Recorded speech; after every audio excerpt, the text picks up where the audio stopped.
بسم الله الرحمن الرحیم. څومره هم ولسونه دي ټولو ته د زړه د تله د ټولې جرګې لاړخه سلام. خدای دې وکړي روغ جوړ او په صحت ښه وي.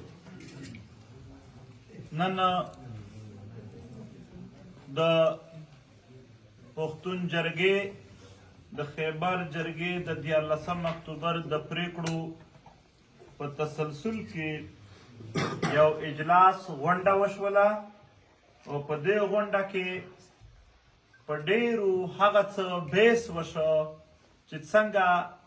هغه پریکړې چې په 11 اکتوبر شوې وې هغه عملي کېدلی شي. په هغه کې څه ایجنډې او خبرې ښکارا چې نن اعلان کیږي او څه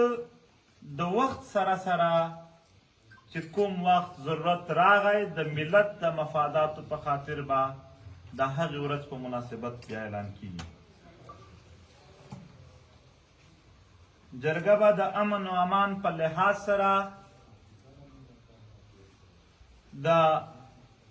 مطلوبه وخت د پوره کېدو له مخکې خپله اعلامیه جاري کوي. په اوسني وخت کې روانو مسایلو په هکله باندې جرګې د ضلع کورم د حالاتو د سمولو هلته د امن فضا قایم کولو دپاره د یو جرګې اعلان وکړ چې هغه جرګه به په راتلونکو 2-3 ورځو کې په یو معاصره طریقه باندې د ضلع کورم دوره کوي او په هغه ځای کې به د امن و امان دپاره خپل خدمات پیش کوي. د ضلع کورم دپاره اعلان شوې جرګه د مفتی کفایت الله، مفتی منیر، زاهد خان صافی، ملک خون مرجان، ملک احسان الله، ملک گل محمد، کیسر دورانی، ظاهر شاه کاکڑ، انور خان ترین، حاجی شکیل اورکزی، ملک کاشید خان، حمید شرنی، ارشاد بنگش او د دوی سره به نور هم تقریبا تر 30 کسانو پره یو درنه، یو عزتمنه او یو امن خوښونکې جرګه په یو معاصره طریقه باندې دوی سي او خپل خدمات به د هغه ځای د امن دپاره پیش کوي. انشاءالله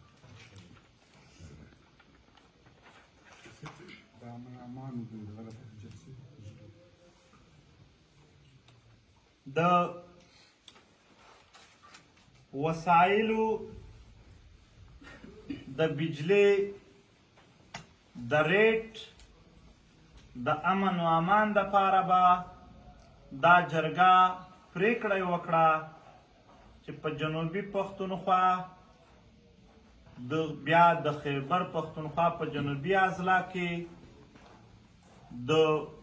وادي پېښور کې په مالاکنډ ډیویژن کې او په هزاره ډیویژن کې د خپلو اولسونو اولسي جلسې کوي او اولسي قوت په ذریعه به د بجلی د ریټ تعین اعلان کیږي. د هغې په هکله کوم مناسب اقدامات چې جرګې دلته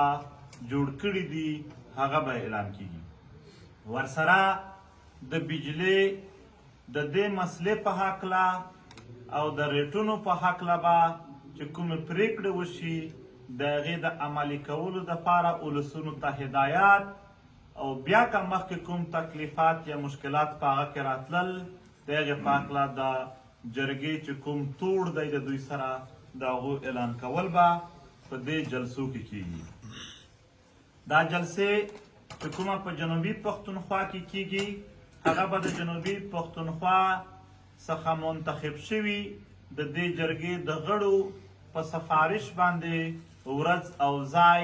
تعین کیږي. داسې د جنوبي اضلاع، داسې د وادي پېښور، د مالاکنډ ډیویژن او هزاره ډیویژن د هر ځای لاړخه چې کوم د هغه ځای نه منتخب نمایندګان دي د دې جرګې د هغو په سفارش به په نږدې ورځو کې د ځای او د تاریخونو اعلان وشي او په ولسي کچه به هلته د بجلۍ د ریټ د هغې عملي کولو او بیا د امن و امان یا اړوند څومره مسلې دي هغه که په ډیورنډ لاین د ګیټونو دي هغه که د وسایلو دي یا نورې داسې مسلې چې دلته ذکر نه وشو خو په هغو سیمو کې دي ولسونو ته د هغې په هکله به ولسي غونډې یعنې جلسې کېږي لویې لویې په دې کې هم ټول ملت ته په شریکه باندې مونږ د ګډون د شرکت کول بلنه ورکوو باید په لوی تعداد چې د دوی د خپلې جرګې سره لکه څنګه چې ولاړ دي دغسې ودرېږي د هغه نقصانات چې د جنگ د وجې هغه نقصانات چې دلته د تباهۍ او بربادۍ د وجې و عامو ولسونو ته پېښ شول لکه لادرکه خلک چې خپل خپلوان یې اوتر اوتر په دوی پسې ګرځي لکه شهیدان چې یو کور مکمل ختم شوي دي خو د انصاف څوک نشته لکه کډوال یا لکه داسې د ړنګ ودانۍ معنا کورونه هم یا داسې دکانونه اسپتالونه بازارونه مدرسې جماعتونه سکولونه هر څومره چې څه ړنګ ودانۍ دي لادرکه خلک دي شهیدان دي یا د دغې جنګي نقصاناتو اړوند نور څومره نقصانونه دي د دې دپاره د جرګې نن یو لیګل ټیم جوړ کړو هغه لیګل ټیم به په کویټه کې بیا په خیبر پښتونخوا پېښور کې په اسلام آباد او بیا په کراچۍ کې دوی به هلته خپل دفتر او د هغې ځای لیګل ټیمونه اعلان کړي هغه به د ټول وطن دپاره په مفته کې کیسونه کوي په هغو ټولو کیسونو چې هغه د جنگ د نقصاناتو سره تعلق لري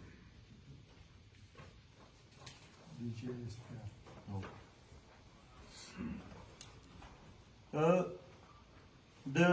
جرګې دا هم بیس کړله او د حواله سره یې کمیټي هم جوړه کړه چې د دې جرګې سره د صوبایي حکومت لاړخه کومې وعدې شوې وې یعنې ایکشن ان ایډ آف سیول پاور هغه قانون دی چې دوی یې لرې کولی شي د جرګې شهیدانو افایارونه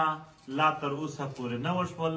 بلکې الټا د هغې افایار د جرګې په منتظمینو شوی دی شیډول 4 3 MPO یا په خیبر پښتونخوا کې چې کوم قیدیان دي چې هغه 3 MPO یا د جرګې اړوند کیسونو کې خانوالي افریدی دی یا داسې جمشید دی علمزیب دی یا نور هم څومره دي علي وزیر د هغې په حواله سره به دا صرف هغه د خیبر پښتونخوا هغه ټوپکول کې کوي د هغې په حواله سره به او داسې د دغو نورو اړوند د IDPs په حواله سره د خیبر پښتونخوا د وزیر الله سره په هغې به جرګه کوي د بند شناختیانو هم چې کوم په حواله سره نیول هم کیږي با هغه به جرګه ورسره کوي او پوښتنه به هم ځینې کوي چې څنګه دوی کړې وعدې لا تر اوسه پورې نه کړې پوره د هغې معلوماتو په بنیاد به دا چې کومه جرګه د هغو سره د ملوېدلو دپاره د هغو سره د میټینګ ناستې کولو پوښتنې کولو دپاره جوړه شوې ده هغه به بیرته د هغې سفارشاتو مطابق د دغې کارونو دپاره بیا راتلونکی لایحه عمل ټاکل کیږي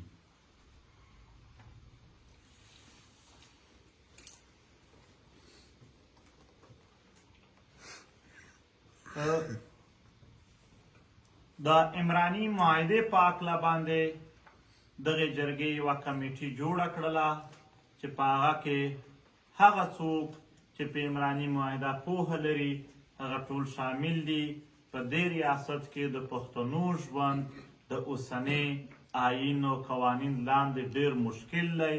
نوې عمراني معاهده څه کیدلی شي چې هغه پښتنو ته یو ښه ژوند ورکړي د دغې دپاره به دوی مکمل ډرافټینګ کوي او دا جرګه ته به پیش کوي د هغې مطابق به بیا په راتلونکي وخت کې دا جرګه د نوې عمراني معاهدې هم خپلو اولسونو ته پیش کوي، هم په دې خطه کې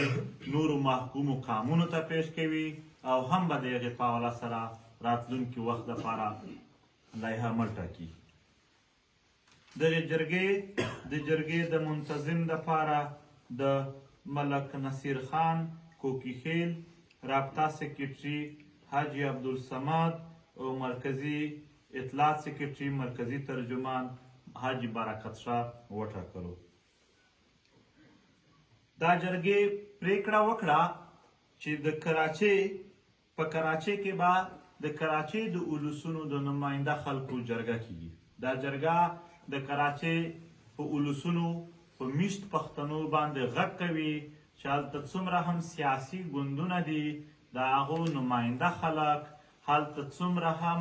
اولسي خلک دي، قبایلي او سماجي عمایدین دي، علما دي، یا د مختلف پروفیشنز د مختلفو پیشو مشران دي، دا ټول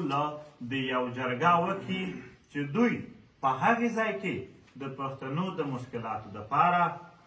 کوم هم حل وټاکلو یا کوم هم تجاویز راوړل، دغه جرګه به په ترجیحاتو بنیادونو باندې هغه په خپلو یعنې مطالباتو کې او په خپل راتلونکي لایحه عمل کې د هغې دپاره ځای ورکوي او په هغې به ورسره عمل کوي. هلته د دغې جرګې په تړون کې چې کومه جرګه کیږي، دې ته به د دغې لویې جرګې مکمل حمایت او مکمله خپلوالي حاصلوي. د سیاسي ګوندونو سره د اړیکې مضبوطولو دپاره دې جرګې یوه ځان ته بېله جرګه وړوکې جوړه کړله چې هغه به ټولو مشرانو ته ورځي، دا پیغام به ورکوي، د ورورولۍ پیغام به ورکوي چې راځئ د یو وطن خلک یو، زموږ او تاسو مسایل یو شان دي، سټرګل جدوجهد هم راځئ په یو شان وکړو، لکه څنګه چې په جرګه کې په یو ځای وو داسې به تل په یو ځای سره اوسو. د هغو په هکله باندې یعنې بیا به دوی ته دا پیغام د ورورولۍ او دا جرګه خواهش لري، دا جرګه یو فکر لري، دا جرګه یو نظر لري چې موږ دا ټول پښتانه د دوی مشرتابه په یو ځای سره وساتو، متحد وساتو، په اتفاق کې وساتو. د دې دپاره به دوی دغه جرګه ګوټ کې جرګه چې کومه ده دا ټولو سیاسي ګوندونو مشرانو سره بیا ویني چې اړیکې مضبوطې وي او د قام او د وطن د اولسونو د مسایلو په حل کې زموږ د اولسونو د غریبو او بېوسه اولسونو توان زیات شي او دوی ښه ژوند ته موږ راولو. دا جرګه د نورو محکومو او مظلومو قامونو سره د روابط دپاره یو ترتیب جوړ کړو چې د هغو سره روابط وساتل شي، هغه مسایل چې هغه شریک دي په هغې باندې د یو بل سره خبرې یا د حرکت ګنجایشونه وګوري او ورسره د محکومو او مظلومو قامونو په منځ کې ښه روابط یا د دوی په منځ کې ښه والی زیات کړي. دا جرګه د ښځو د تعلیم دپاره یعنې کمپین کوي چې څنګه سړي وي داسې د ښځې هم په تعلیم کې یعنې عام اولسونه د تعلیم ته وهڅوي او داسې د ښځو چې څومره هم حق دی د ژوند هغې ورکول شي. دا جرګه د ډي جي ایس پي آر د پاکستان د فوج د ترجمان هغه بیان چې په هغه کې د ویلي دي چې آیا دا وسایل چې کوم دي د پښتون په سیمه دا د پښتنو وراثت کې ورته ملاو شوي دي که دوی ته په جهیز کې ملاو شوي دي. دا جرګه ډېره درنه جرګه ده، دا د جهیز په ټکي باندې بیس نه کوي ځکه موږ پښتانه ډېر دروند خلک دی، داسې سپک یا داسې کچا یا داسې الفاظو نه بیخي ډډه کوي، د پرېوتیو الفاظو مذمت هم کوو او موږ په هغې ټکي جواب نه وایو، خو البته د وراثت په هکله باندې چې کومه خبره کړې ده دا جرګه مکمل تایید کوي چې بالکل دا زموږ وراثت دی، دا خدای پاک موږ ته راکړي دي، دا زموږ د پلارونو نیکونو چې کوم وطن موږ ته پاتې دی په هغه موجود دي، د دې د ملکیت او دا اختیار د دنیا د یو قوت او د یو وجود هم په دې باندې د ملکیت او د اختیار دعوا دا جرګه رد کوي. مکمل د داسې الفاظو او جملو او دعوو هم غندنه کوي او د پښتون قام په خپله یعنې خاوره چې څومره وسایل دي په هغه باندې اختیار دعوا ښه پخه او ښه کلکه کوي چې دا بالکل زموږ ملکیت دی، دا بالکل زموږ وراثت دی. په دې باندې نه د بل چا اختیار او نه د بل چا لوټ مار په هیڅ صورت هم او په یوه شکل کې هم نه منو. دا د جرګې څه کمیټې داسې وې چې دلته مو اعلان نه کړلې، خو د وخت سره به د هغو هم اعلان وشي او ورسره به ډېرې داسې خبرې وې چې هغه یعنې په 14 اکتوبر اعلان وې، خو نن یې مونږ څنګه پوره کوو؟ د وخت د ضرورتونو مطابق په ډېرو باندې مونږ بیان نه وکړو، خو چې څومره وی په هغه مو بیان وکړو او راتلونکي وخت کې هم دا هر شی فاینل نه دی، دا آخري خبرې نه وې. زمونږ په خپل منځ کې ناستې، زمونږ په خپل منځ کې روابط جاري دي. د دغې وطن د دغې ملت د ښه ژوند دپاره به مونږ بیا سره کینو. د ځانونو په مشکلات دا د جرګې ملګري نه دي، اوس هم ډېر ملګري د جیلونو نه راوتلي دي، خو بیا هم دا جرګه په هر صورت باندې په خپل هوډ ولاړه ده. د جرګې هر غړي پوخ عزم او پوخ اراده کړې ده چې تر څو د خپل ملت ښې ورځې او خانداګانې خوشحالۍ مونږ په خپله خاوره نه وي لیدلې، تر هغې پره مونږ هېڅکله نه پر شا کېږو، نه ټیټېږو، نه خرڅېږو. د فدیانو لپاره کومه ورځ وه؟ راتلونکې اتوار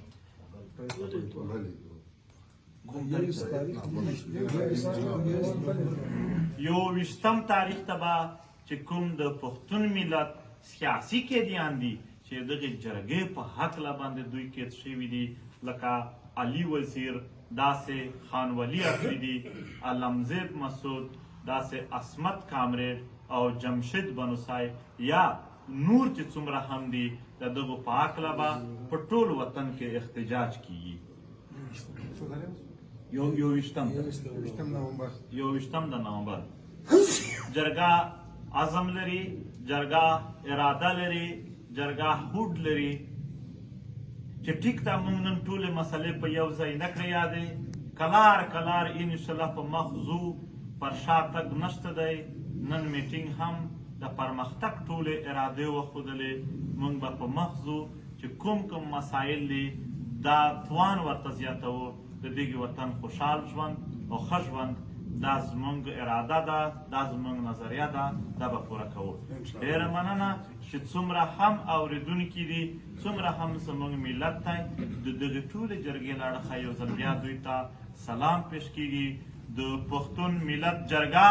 زنده باد.